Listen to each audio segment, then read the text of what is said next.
I have Mason Francis Kurkdjian's Absolue pour le Soir, the 2024 edition. So this is probably one of the more exciting fragrances I've ever sampled because this fragrance has been very hyped. You know, people say it's one of the best ambers ever. It's Mason Francis Kurkdjian's best fragrance, and I've heard it's similar to the older edition, and I've never smelled it. I think it might have been when I was buying samples from this brand. It used to be $14 for 4 samples, free shipping from Paris. I feel like what a deal. So I bought all of the brand samples, sometimes duplicates. I think it would actually work out to be cheaper back then to get the samples. Well, actually, they were doing full bottles. I think 35 mLs for $80 and 75 mLs for like 140. When you bought them from Paris, compared to the U.S. prices at that time, it was way better. I mean, it's still better to some extent, but then they quit letting people buy from the United States, from Paris to the United States. So, but anyway, the samples are now $30 for 4, which is fair, I suppose, but not a great deal. But yeah, so this one has cumin in it, and cumin's a tough note. It might be the most challenging note for me because it smells it. I mean, I don't have to get into why cumin can be challenging, really. But yeah, it is. It sometimes I feel like it can be interesting, like in Lalabo's Rose fragrance. It has a cumin opening, which is kind of not great, but it's like wow, it goes from that and the cumin dissipates and then it becomes a really nice rose, so it can kind of evolve into something good. And despite what people think, I feel like most masculine fragrances have some cumin in them. It kind of gives this masculine vibe, but it's always hidden underneath the fragrance. For instance, let me think. Quentin Biche's Azara Wanted by Night. I feel like that has a cumin, but there's such big amber woods and ambroxan that they just cover it up, so it kind of just gives this masculine vibe to it, which makes it maybe more marketable to men. I don't know, but I do think cumin is used more often than what people think. They just don't list it as a note, but I'm expecting this to be a big note. So yeah, let me spray it on paper. This will be a true first impression. Let's see. And the juice is pretty dark. I like Grand Soir, I would say. Wow, I could smell it from here. I don't think he uses colorants. I'm not sure. Maybe he does. I feel like I remember some pink, but I don't see why he would. I feel like this would naturally be uh, slightly brown, because of the amber. Yeah, I smell it from here. So far, it smells like an amber. I'm just kind of letting the oil settle here. All right, here we go. Wow, so immediately I'm getting vintage vibes. It kind of I feel like if I had to guess a brand right off the bat, something like Zoologist would make. Kind of getting like Zoologist Hyrax off the bat if I had to guess.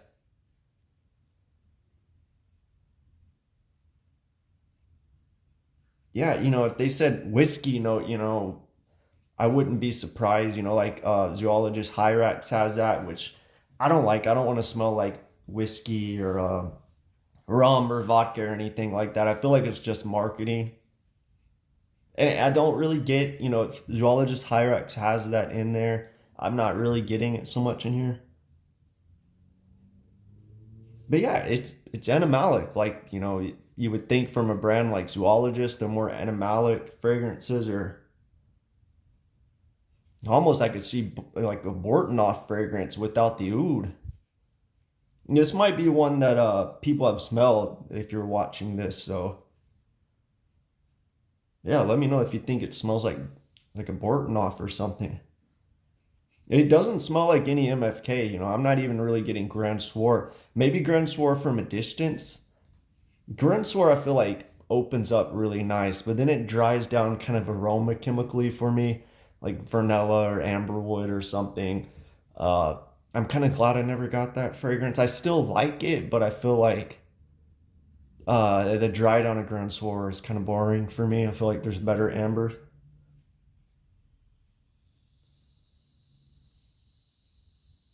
You know, I'm not really getting cumin from this. It's in there, but it doesn't stick out at all. I wouldn't worry about that.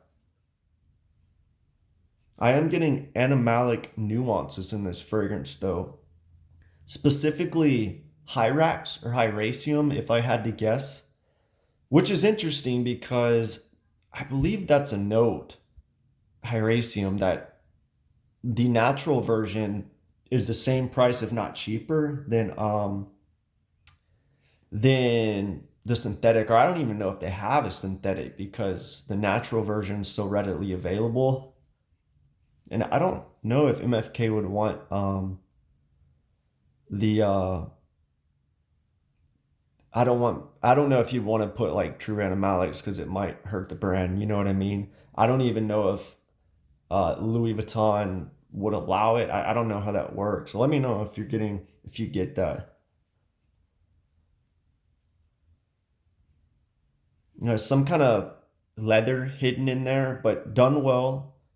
I'm not the biggest leather fan. I feel like a lot of times it can come off as like new car smell or like some synthetic leather cleaner. Leather is very synthetic for me. Natural Gastorium smells better, but it's rarely used. Has kind of like a wood polish vibe. Smells like vintage house, kind of like an old woody house. Wood cabinet.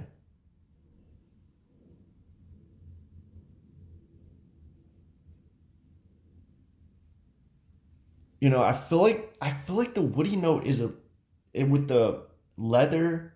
I don't want to say leather because it's like 20% in there compared to the wood, but the wood is very sharp, you know?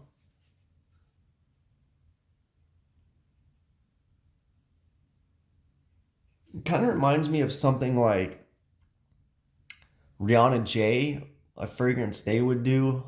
Kind of that they have an amber one and they have a tobacco one, but those are sweetened. This isn't as sweet.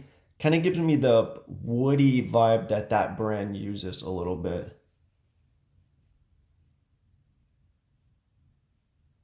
With a little bit of zoologist Hyrax in there, but this is way more woodier than Hyrax.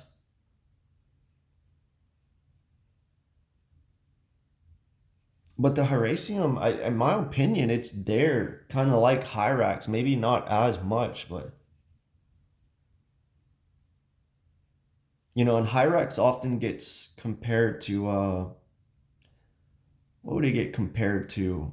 Lullabo's Oud. I like this better. I don't really care for Lullabo's Oud. I feel like it's kind of sharp and confusing. I prefer Hyrax over that.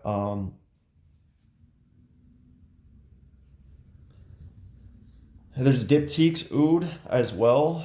This doesn't have any oud, but if they threw oud in this, it would work. He could have threw oud and put it under the oud line. Um, yeah, Diptyque's oud's really good. It might be discontinued. It could be like an amber woody aspect to Diptyque's oud, but I mean that rose and oud, it's really good. If I had to get a Diptyque, I feel like Tom Dow and Diptyque's Oud Palau, I believe is what it's called. It's really good. It has this horsey vibe aspect to it, that oud fragrance, which I really like with the rose, and it's just balanced. Really good. But yeah, this kind of does its own thing. Oh, I lost the friggin'. Where'd he go?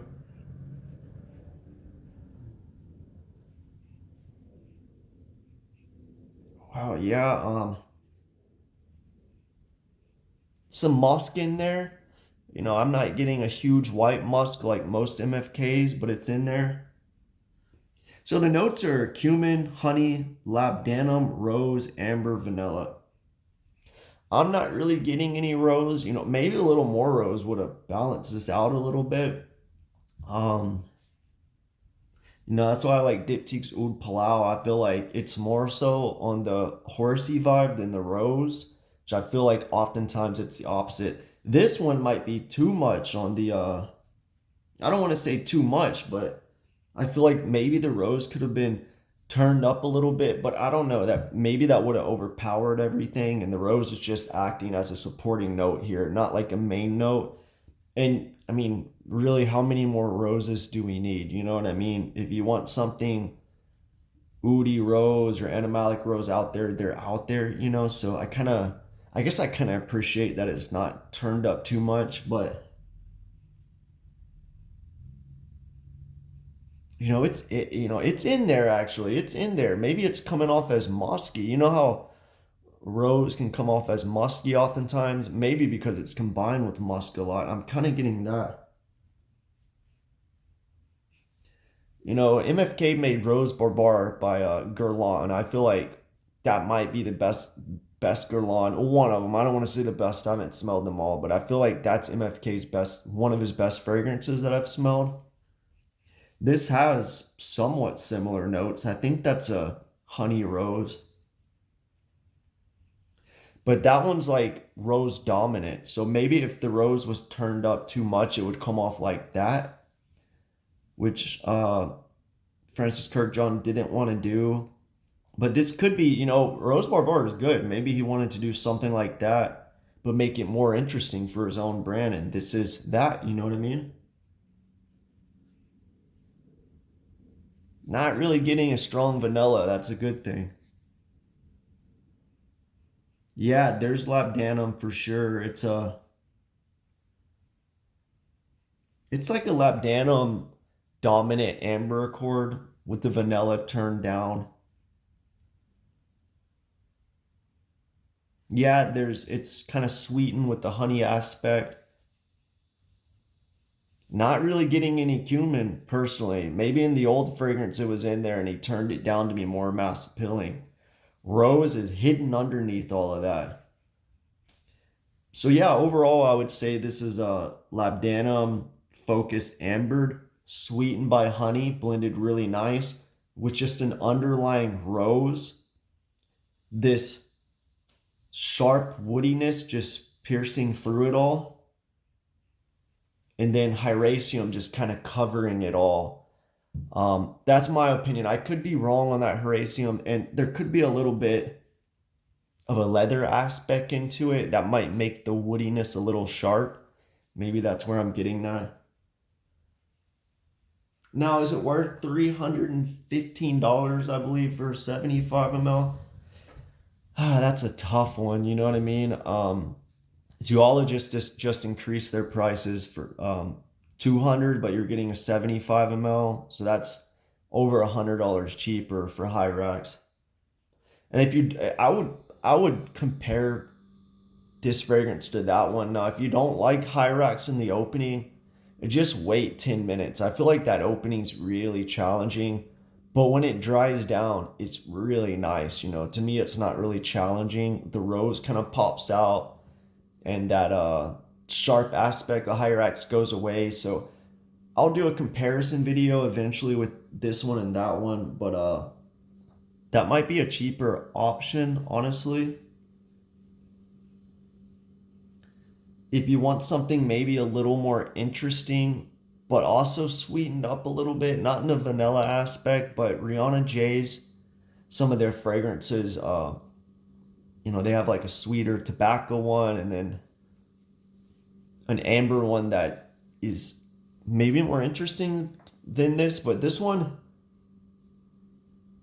I feel like this one would be well perceived in the niche community just because it kind of gives me Bortenoff vibes, if you like that style, but without oud, and Bort, Bortenoff's another brand you could look to if you want something more interesting for around the same price. But I mean, this is blended by a really good perfumer, Francis Kurkdjian, you know. So it depends what you want.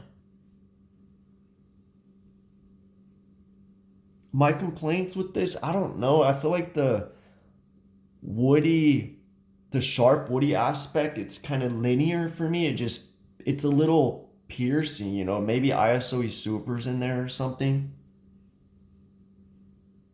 And I could be wrong, but I feel like this might dry down to a just a woody, sharp woody fragrance, you know. Maybe some musk, ISO Super. I could be wrong. I'm gonna have to wear it on skin, but overall, I I guess it's kind of what I expected. I didn't expect like this. I guess I didn't expect that like slightly more indie vibe or the woodiness. I didn't think would be turned up too much. I feel like I thought there would be more cumin.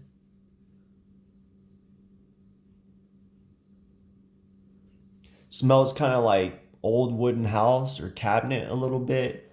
It's interesting. I think if you're into, I feel like if you're into the oudi style fragrance, but without the oud, you gotta remember there's no oud in here as far as I know. But if you're into like woody ouds or you know old smelling house or something, sounds crazy, but you know a lot of fragrance enthusiasts are into that. You know I am to some extent. I feel like you might like this fragrance. You know. Yeah, don't be scared of the cumin. I'm not getting it. Don't be scared of the vanilla. Yeah, overall, just a woody labdanum dominant amber with sweetened up with some honey, rose hidden in there, maybe a little spice, hyraceum. That's it. Yeah, let me know what you think about this if you smelled it.